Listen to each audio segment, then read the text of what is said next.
It's quite difficult to do, but basically he does that manoeuvre where he can load it in one hand. He does it a lot better than me. Hello there, my name's Grant. I was the supervising art director on Kingsman Golden Circle, and I've got a few props to show you from the film. This was one of the Statesman minesweepers baseball bat, which is a baseball bat that turns into a minesweeper, which the guys use as they come into the jungle, into the Cambodian jungle in Poppyland towards the end of the film. And if you remember, they actually missed out on one of the mines. A few other costume props here. We've got Channing Tatum's Stetson.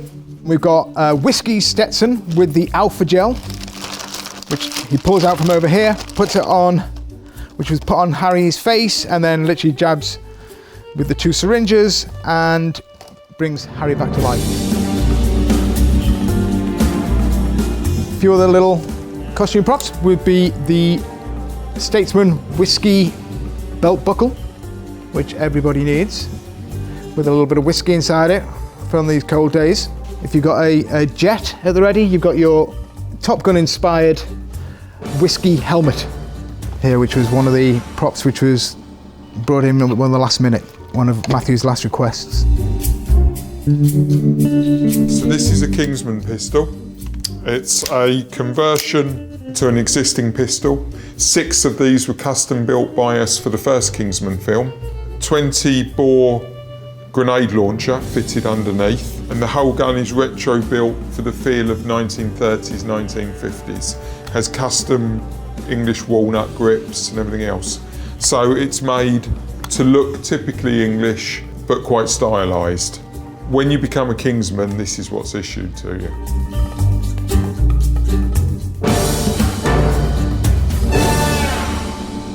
I'm Angus. I was in charge of visual effects on Kingsman Golden Circle, and that's why I come in here, because I'm introducing a prop with green screen in it. This is Merlin's iPad come clipboard, and of course it's got the requisite visual effects orange tape.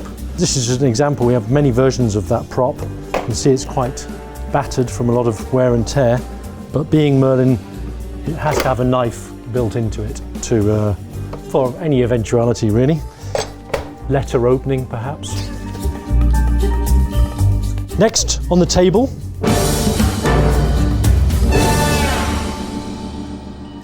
is a prop of Charlie's robot arm. Charlie was the villain from the first film.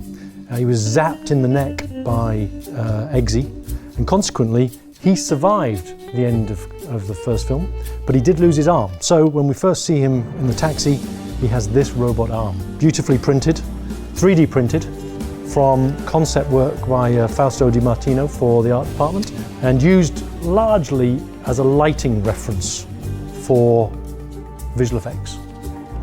This would be 99% CG in the film, but you do see it hanging from the inside of the taxi. When he loses that arm, Poppy gives him a new, bigger, badder, better arm, Armageddon, with extra features such as telescopic fist and much more power, basically. So this is, again, this was held by the actors in the film, used as a lighting reference for visual effect, but 100% CG in the film. This is Channing Tatum's rifle. This is a .45 calibered Merlin rifle. His character is very much of the cowboy, so he has this in a John Wayne style, so he can use it as such and spin it round his hand and such like.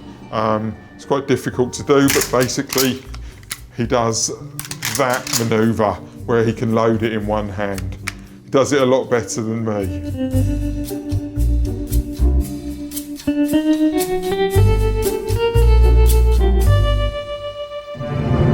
Then we move on to one of the dogs, which was one of Poppy's guard dogs. This was Jet. We have Benny and Jet. And again, mainly visual effects in the film, but then we would use this as an action prop almost. So in the end, when they're in the bowling alley, when Elton and Harry are being attacked by Jet, we had Angus here, holding the actual head, and then foolish on camera.